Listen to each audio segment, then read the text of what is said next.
au Niger, l'AES aura une réserve d'or supérieure aux États-Unis. Ah bon? Eh oui. Donc si vous voulez, l'AES est capable de mettre sur le marché une monnaie extrêmement forte. Du fait de leur réserve en or. Et en plus, il faut rajouter qu'ils ont du pétrole, qu'ils ont du gaz, qu'ils ont... Enfin, vous vous rendez pas compte. Mais en plus de ça, quand la monnaie de l'AES va sortir, il va se passer quoi? Ah oui. Tous les cerveaux maliens, burkinabés et nigériens vont rentrer au pays. Actuellement, ils sont tous à l'extérieur. Pourquoi? Parce qu'on leur propose au pays actuellement de les payer en CFA, ça les intéresse pas. Tous les médecins maliens qui sont en France, dentistes, pneumologues et tout ça, ils préféreront rentrer dans leur pays, servir leur nation. Et ils auront intérêt à servir leur nation, d'autant qu'en plus, ils seront payés en Sahel, pas en euros. Eh oui, la monnaie va ramener Cheikh Modibo Diarra, l'éminent savant malien de la NASA, au Mali. Il préférera servir son pays, l'AES. Tous les savants du Niger, tous les génies du Niger, qui ont dû fuir le franc CFA pour s'établir aux États-Unis, pour s'établir en Europe, qu'est-ce qu'ils vont faire? Ils vont rentrer au Niger, ils vont rentrer au sein de l'AES, servir l'AES, d'autant qu'en plus, ils seront payés dans une monnaie extrêmement puissante. Le Mali a initié le changement de la doctrine de la lutte antiterroriste. C'est au Mali que l'on a politiquement traduit ce qui était déjà scientifiquement vérifié, à savoir que les organisations terroristes qui déstabilisent l'Afrique sont des organisations de mercenaires des puissances impérialistes occidentales de l'OTAN et qu'il était désormais hors de question de combattre le terrorisme en Afrique en s'appuyant sur ces puissances. Le Mali est détesté pour être le pays du changement de l'épistémologie, c'est-à-dire la théorie de la connaissance de la lutte antiterroriste. Le président Assimi Goïta et ses compagnons ont dit, ici au Mali, on ne combattra plus jamais les terroristes avec ceux qui leur donnent des armes, des informations, du renseignement satellitaire, de l'argent et de la représentation médiatique. On les combattra tous et on n'en laissera aucun dans nos rangs. Et comme cette doctrine a fait tache d'huile au Burkina Faso et au Niger, et comme cette doctrine s'est imposée comme la vérité sur notre temps, à travers la disqualification du concept de djihadisme qui a été remplacé par le concept de l'impérial terrorisme, c'est-à-dire que désormais les agresseurs de l'Afrique sont à nu, on en veut au Mali d'être le pays qui a révélé cela, le pays qui a démasqué l'imposture que soulignait déjà Lavrov, pour laquelle on en veut au Mali, c'est que le Mali a initié la politique de la renationalisation des richesses minières africaines au Sahel. C'est le Mali qui, le premier, a dit l'or du Mali, d'abord aux Maliens, l'uranium du Mali, d'abord aux Maliens, l'eau du Mali, d'abord aux Maliens, le manganèse du Mali, d'abord aux Maliens. Et cela est passé par la mise en miettes du misérable accord d'Alger qui permettait, sous couvert d'autonomiser la région du nord du Mali, à des prédateurs de toutes sortes, dont la Camorra, la mafia qui est à la tête de l'Algérie, de tenter de mettre la main, le grappin sur les ressources faramineuses de la région nord du Mali, depuis le gaz, le pétrole, jusqu'à la nappe phréatique multimillénaire qui fait saliver en effet les appétits impérialistes et ultra-capitalistes du monde entier. On en veut au Mali d'être en effet la capitale qui héberge la charte de l'Alliance des États du Sahel. Cette charte signe la naissance d'une grande puissance africaine dans le XXIe siècle, puissance qui est positionnée comme la muraille de l'Afrique noire, la muraille de l'Afrique saharienne, car elle occupe l'immense bande sahélienne qui est en quelque sorte comme la forteresse naturelle, qui est en quelque sorte comme le bouclier du peuple négro-africain. On en veut tout naturellement au Mali, c'est que le Mali est la terre des grandes initiatives de l'autonomie, de l'indépendance et de la libération africaine.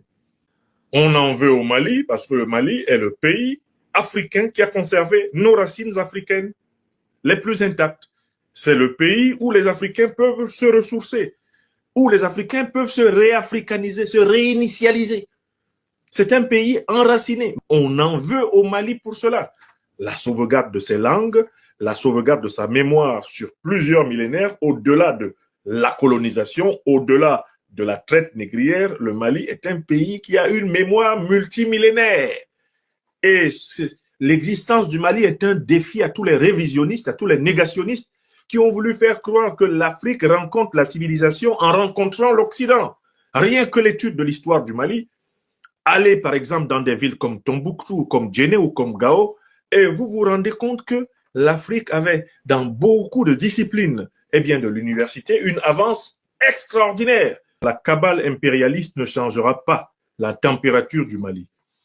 Ces dernières semaines, sur tous les tabloïds, sur toutes les chaînes de télévision occidentales, et même de la part d'un certain nombre d'organisations internationales stipendiées, manipulées par le néocolonialisme français, par l'impérialisme occidental, on essaye de présenter le Mali comme étant un pays en déréliction, un pays en effondrement, un pays en ruine, un pays en situation apocalyptique. On essaye de diaboliser le Mali.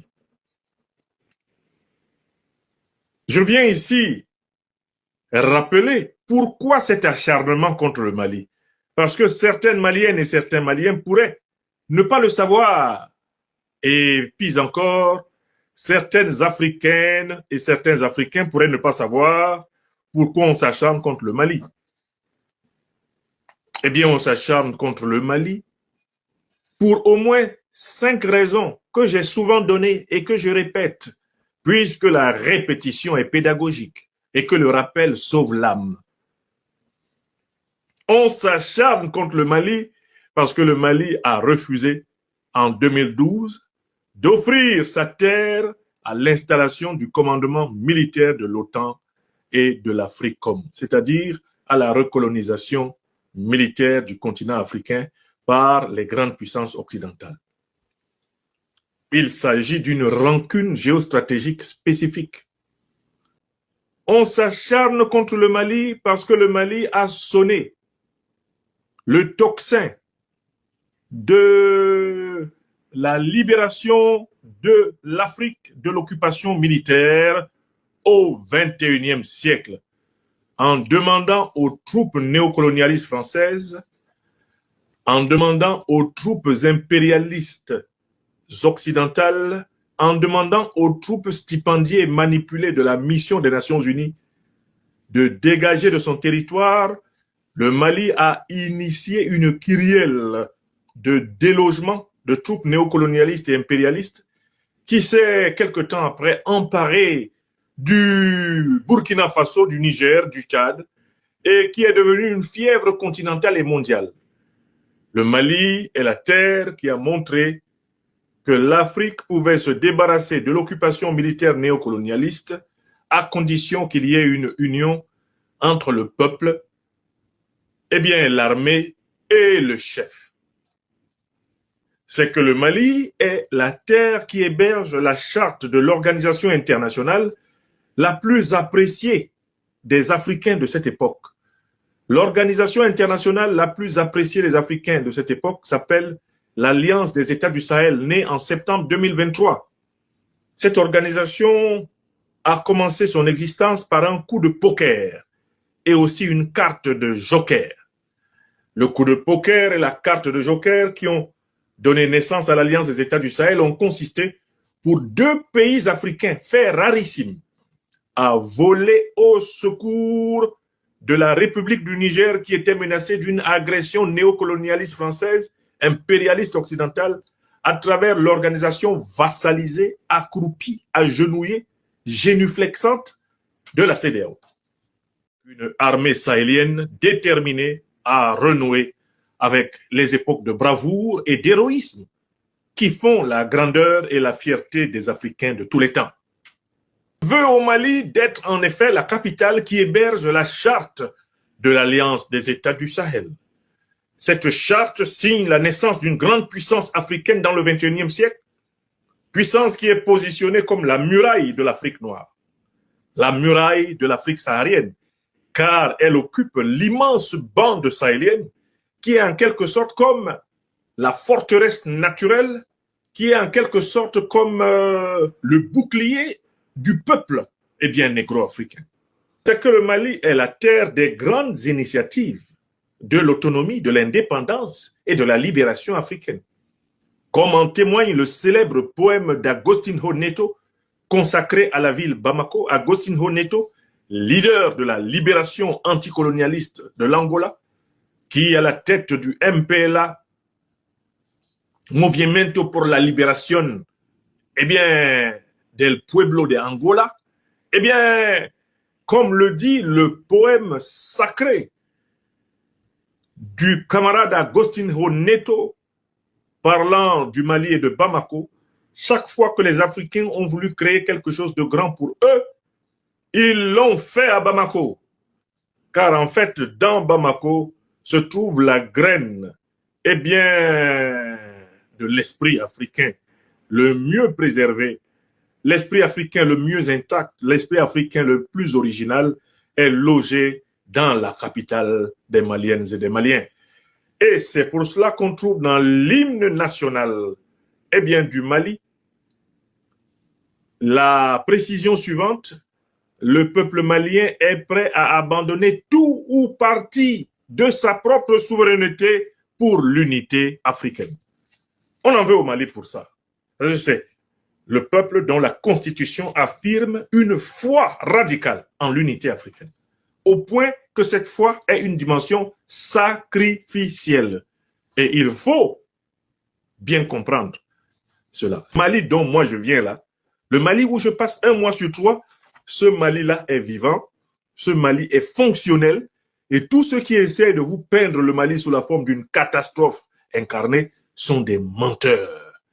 Et alors, on a tenté d'organiser le départ des étrangers occidentaux du Mali. Gare à ceux qui s'en vont. Le gouvernement du Mali vient d'être très clair. Vous partez dans le cadre de cette alerte qui n'est rien d'autre qu'une manipulation. Vous partez, n'oubliez pas qu'il n'y a pas de retour. Si vous partez pour donner crédit à cette manipulation montée par des officines qui veulent aider les terroristes en débandade, ce sera un aller sans retour. Je salue le gouvernement du Mali, à la tête duquel le Premier ministre, le docteur général de division Abdoulaye Maïga, a bat un travail remarquable pour cette précision. D'ailleurs, il a signé ce communiqué en tant que ministre de l'administration territoriale du Mali. C'est lumineux. Celui qui s'amuse à crédibiliser ce gros mensonge, des renseignements généraux, de la manipulation idéologique. De la communication du pays leur reproche des affirmations non vérifiées, des contre-vérités relatives aux djihadistes dans ce pays sahélien. En mai dernier, la chaîne francophone TV5 Monde avait été suspendue au Mali après la diffusion d'un reportage à caractère déséquilibré évoquant les protestations à Bamako. Une nouvelle campagne de désinformation cible les autorités maliennes. Bamako va tomber. Bamako encerclé par les terroristes. Bamako risque à tout moment d'être contrôlé par les terroristes. Voilà le discours que vous entendez ces 2 dernières semaines-là auprès des médias occidentaux, surtout français. Depuis 72 heures, la presse française et leur troll diffusent un unique message en boucle. La Russie a échoué au Mali, Bamako est encerclé et tombera sous peu, le pivot vers Moscou est un désastre. Ils font plus de 20 publications par jour sur le Mali, souvent des copier-coller. Ils n'ont pas lâché l'arme de la déstabilisation et de la manipulation par les médias. De nouvelles alliances sont en train de se tisser entre le GNIM qui maîtrise la réalité du terrain et ceux qui sont à l'intérieur du pays, les hommes politiques, les leaders de la société civile. Il n'est pas exclu qu'il y ait une entente entre ces différentes composantes-là pour finalement une gestion commune du Mali dans les prochains jours. Et moi, j'ai eu beaucoup de questions, beaucoup de personnes qui me demandaient si c'est vrai ou pas, parce que vous avez vu qu'ils ont même demandé il y a quelques jours à leurs citoyens de quitter le Mali le plus rapidement possible. 1 mois avant, c'était les États-Unis qui avaient dit ça. Oui, tout le monde avait dit oui, c'est la CIA, ils ont des informations claires que la chute de Bamako, c'est dans quelques jours.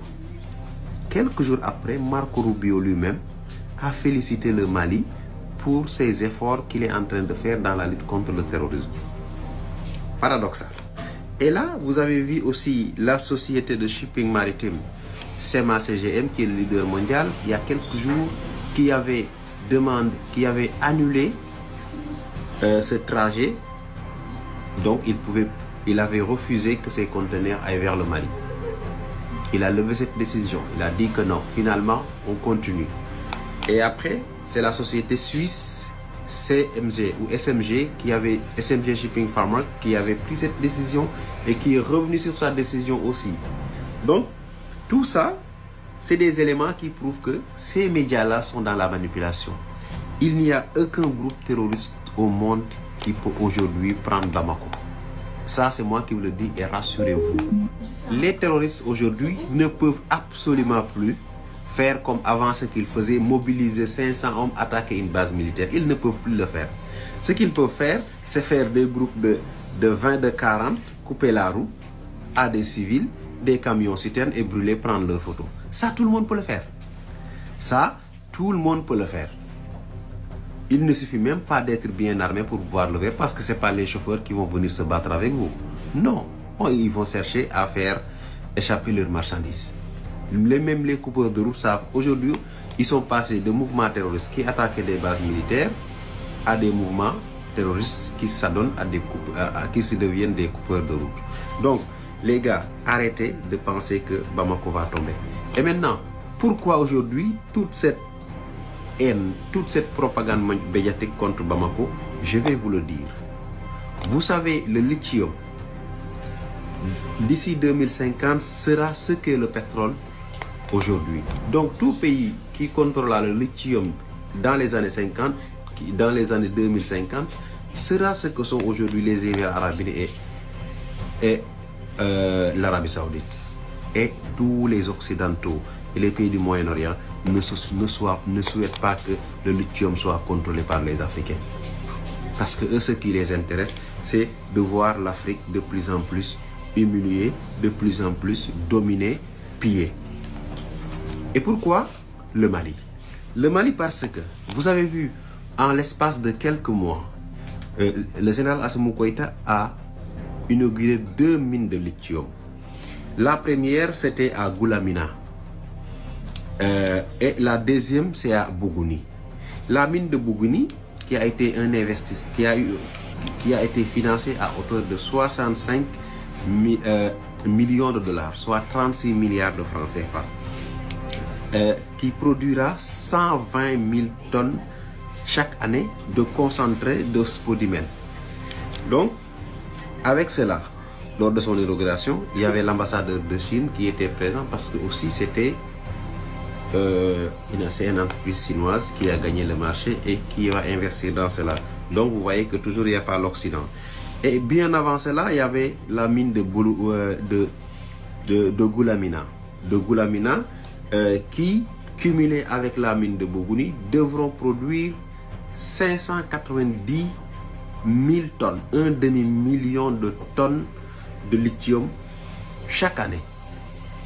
Et ça, je vous ai dit que c'est comme le pétrole en 2026, en 2050. S'il n'y a pas de lithium, il n'y a pas de batterie électrique, il n'y a pas d'aspirateur rechargeable, il n'y a pas de... tout ce qui est rechargeable, que ce soit téléphone portable, robot rechargeable, tout ce qui est rechargeable dépend du lithium. Donc, le lithium, à un moment donné même, sera beaucoup plus stratégique que le pétrole.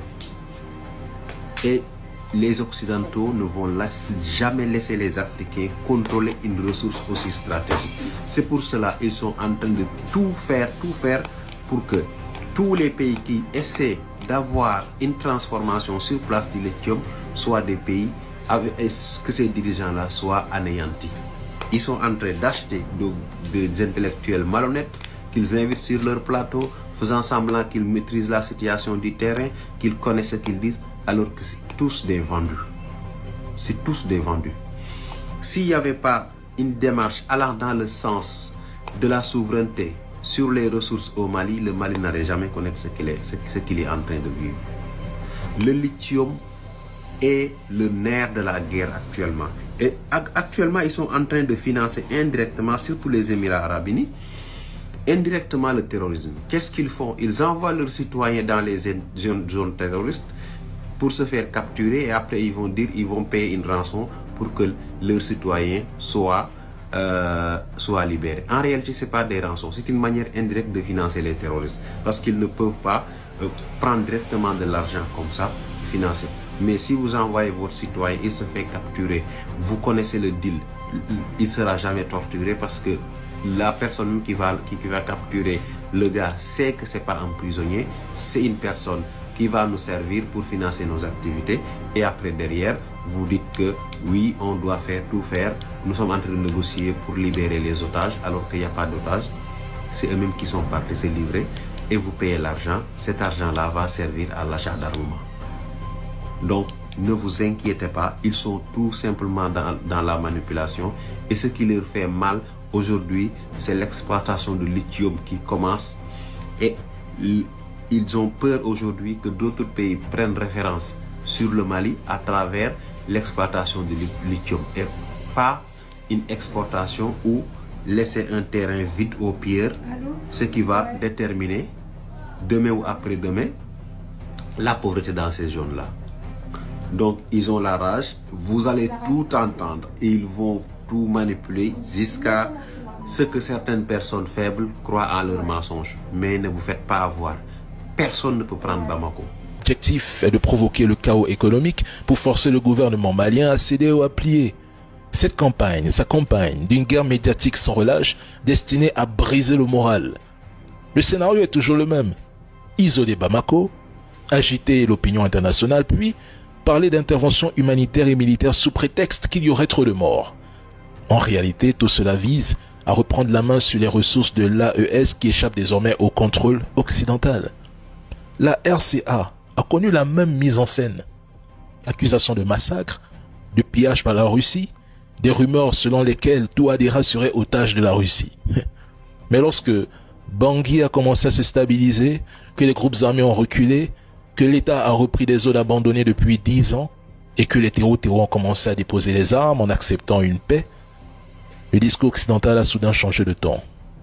Aujourd'hui, au Mali, le même schéma se répète. La presse française donne de l'écho aux revendications des terreaux, tout comme elle soutenait autrefois les bataillons Azov en Ukraine contre la Russie. Mais c'est toujours la même méthode. Saturation de l'espace médiatique, répétition puis dramatisation. C'est toujours le même but. Délégitimer le partenaire russe et punir un État africain qui ose refuser la tutelle. Mais mesdames et messieurs, ils n'ont pas changé leur mode opératoire. À un moment donné, ça m'amuse. Ce qui me choque, c'est de voir certains Maliens en exil faire campagne pour décrédibiliser la transition. Oui, on parle de publications corrosives, parfois mensongères. Oui. Quand on lit Maliki Konaté, Kradiatou Fofana ou Bouba Fané, on a l'impression que le pays va s'effondrer demain, c'est désespérant. D'accord avec la transition, d'accord. Mais souhaiter le chaos à son propre pays. Le génime a déjà Bamako, le génime a plus que Bamako, le génime a le Mali, parce qu'il contrôle la vie des populations, il contrôle le pouvoir politique sur le territoire et il contrôle finalement la circulation sur l'ensemble du territoire. Donc, pour que le Mali revienne dans la démocratie, dans la stabilité, le départ de la junte doit être le premier pas. Et cela doit être non négociable. L'État a perdu du terrain. Au contraire, l'État n'arrive plus à retourner sur les zones qui étaient auparavant contrôlées par des djihadistes. Des politiciens et activistes maliens pactisent aujourd'hui avec ceux-là même qui ont sanglanté leur pays depuis plus de 7 ans. Par haine d'Assimi Goïta, il s'allie à des terreaux espérant précipiter son départ au nom d'un soi-disant retour à la démocratie. En réalité, c'est un retour à leur privilège d'antan. Ces gens qui prétendent aimer la démocratie regrettent surtout l'époque où ce mot servait de couverture au pillage organisé, au vol d'État et aux fortunes mal acquises. Quelle tragédie de voir certains fermer les yeux sur l'héritage corrompu des anciens régimes tout en oubliant qu'Assimi Goïta a hérité d'un pays déjà vidé de sa substance. Mais s'associer aujourd'hui au terreau pour des ambitions politiques, mais c'est au-delà de la honte. Ces démocrates courtisent des terreaux qui mutilent, éliminent et imposent la peur sur les villages maliens. Ils osent croire que Bamako tombera bientôt, que le Mali est déjà sous contrôle total du JNIM. Pour eux, l'évacuation des ressortissants français, américains et allemands serait la preuve que la capitale est sur le point de tomber. En réalité, Leur espoir caché, c'est la chute de Bamako, que ce soit par un coup d'État, une révolte populaire ou une attaque frontale du JNIM. Mais ils oublient que, militairement, cela relève du fantasme. Le rapport de force est écrasant en faveur des Fama. Ils ont vendu la peau de l'ours avant de l'avoir aperçu. Certains, hier encore fervents défenseurs du gouvernement malien, sur la toile, se sont retournés contre lui, peut-être par rancune, non-reconnaissance, frustration ou simple appétit d'argent. Voilà la vraie maladie du Mali. L'inconstance chez certains et la trahison sous couvert de démocratie. Ils ont dit que Bamako tombera dans quelques jours. Ok. Quelle est la situation au Mali? Elle est simple, c'est que le Mali vit une crise totale, politique, économique, sécuritaire, énergétique et surtout une crise morale. Bamako paraît calme, mais c'est un calme de façade, entretenu par la peur et par la propagande. Dans les profondeurs du pays, dans les régions du centre et du nord du pays, c'est la désagrégation totale des zones entières échappent totalement au contrôle de l'État. Et aujourd'hui, des écoles sont fermées, les tribunaux ne fonctionnent plus dans certaines localités et les populations sont en train de vider carrément les régions, sont en train de vider carrément des zones rurales. Et la population n'attend plus rien en fait de l'État. Et c'est ce qui est dramatique. Donc au quotidien, c'est l'angoisse. L'État malien aujourd'hui n'assure plus la circulation, ni des biens, ni des services, encore moins de la confiance. Donc nous sommes passés finalement d'un État faible à un État qui est totalement absent. Puis aujourd'hui, nous sommes à un État obsédé par la mise en scène sécuritaire, tout simplement. L'armée contrôle la capitale et même encore là, quand on voit les attaques à quelques kilomètres de Bamako, on se pose des questions. Mais la société, elle, se délite dans le silence. Donc le Mali ne s'effondre pas bruyamment, mais il s'effrite silencieusement sous nos yeux, sous les yeux impuissants des populations. La situation au Mali est telle que certains États, au baguette desquels on retrouve bien entendu la France, à défaut d'imposer sa volonté ou leur volonté par la force, tente aujourd'hui d'utiliser le quatrième pouvoir, les médias, pour exagérer le chaos et fausser la réalité. Leur objectif, déstabiliser le pays qui refuse la tutelle étrangère, là où ils ont échoué militairement et diplomatiquement. Maintenant, ils maintiennent un calendrier stratégique et misent certainement sur la durée.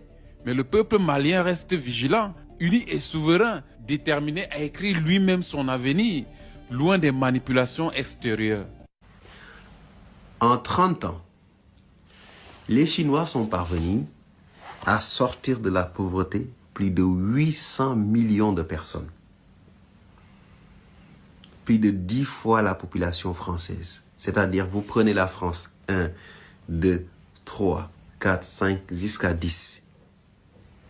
800 millions de France, 800 millions de Chinois sont sortis de la pauvreté en Chine en l'espace de 30 ans. Et 300 millions ont basculé vers la classe moyenne et plus de 100 millions vers la classe moyenne supérieure en 30 ans. Donc vous faites le cumul, ça vous donne presque 1 milliard et quelques qui sont sortis de la pauvreté. Et vous allez en Inde. En Inde, les Indiens ont sorti de la pauvreté entre 200 et 250 millions de personnes sur 30 ans. Vous calculez par rapport à la population française, c'est presque, voilà, on peut dire que c'est à peu près 4 fois la population française. Vous allez en Russie.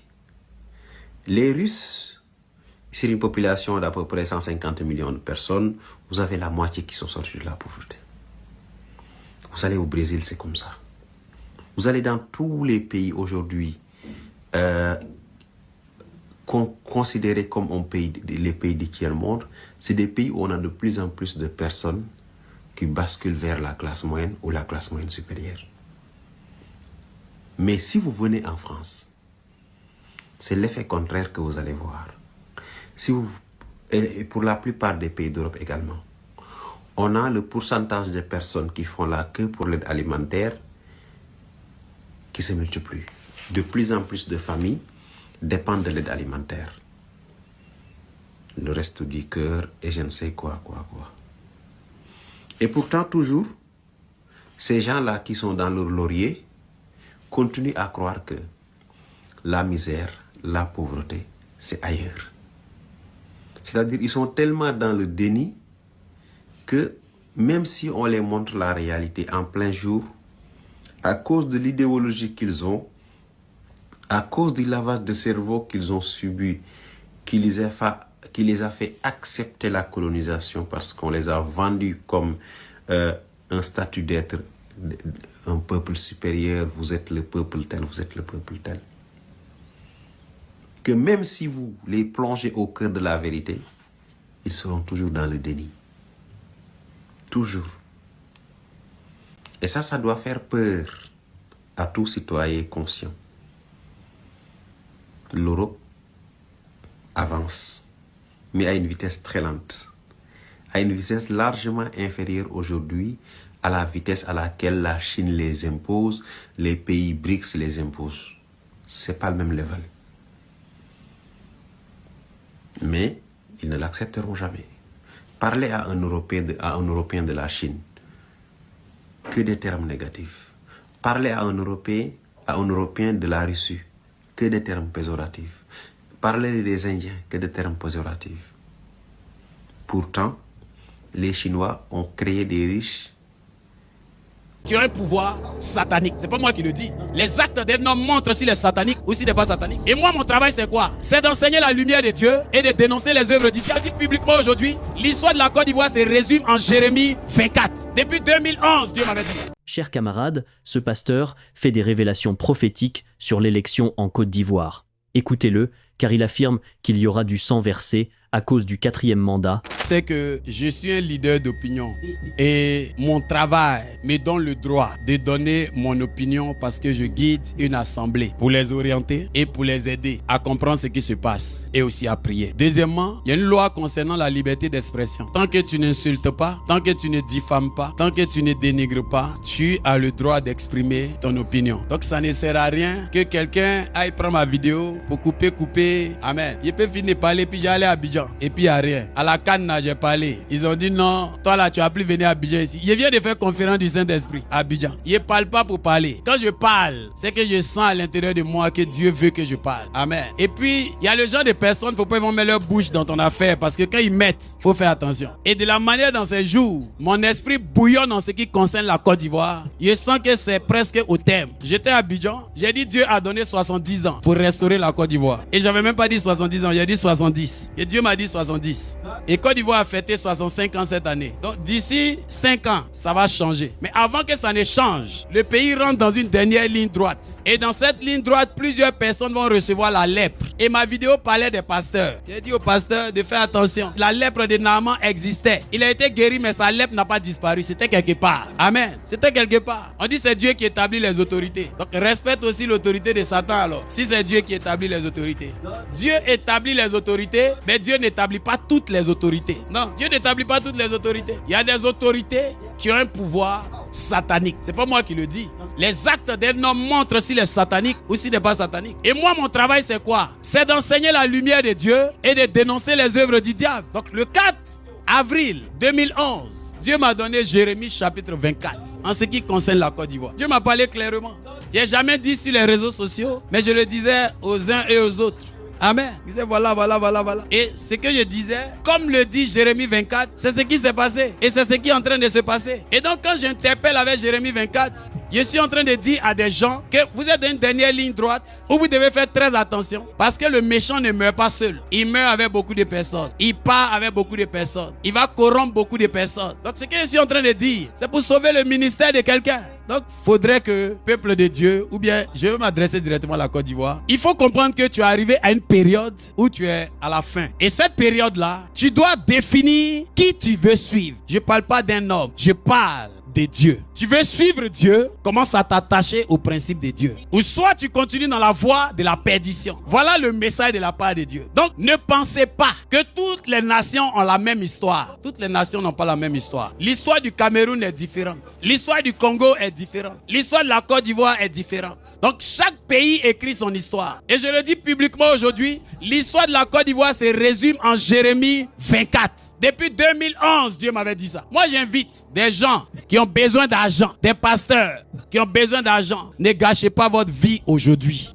Parce que votre ministère va s'éteindre et les gens qu'on ne connaît pas, ce sera leur temps bientôt. Et vous serez assis comme des sorciers en train de regretter toutes les grandes croisades que vous avez faites. Parce que Dieu vous aura dépouillé de toute gloire. Les mêmes qui vous encouragent aujourd'hui, les mêmes qui vous acclament, qui viendront sous ma vidéo pour m'insulter. Demain, quand le régime va changer, les mêmes feront comme s'ils n'ont jamais entendu vos mauvaises actions. Et ils vous rappelleront cela. Les mêmes qui ont dit « Hosanna au plus haut des cieux », c'est les mêmes qui ont dit « Crucifiez-le ». Aujourd'hui, on t'acclame. Demain, on va te vomir. Je prends un seul exemple. Corée Moïse, un vrai homme de Dieu. Mais parce qu'il s'est collé aux politiques, il est aujourd'hui quelque part. Il avait la plus grosse église quand le régime tombait en Côte d'Ivoire. Je parle à quelqu'un. On peut dire tu es jaloux, tu es aigri, tu es je sais pas.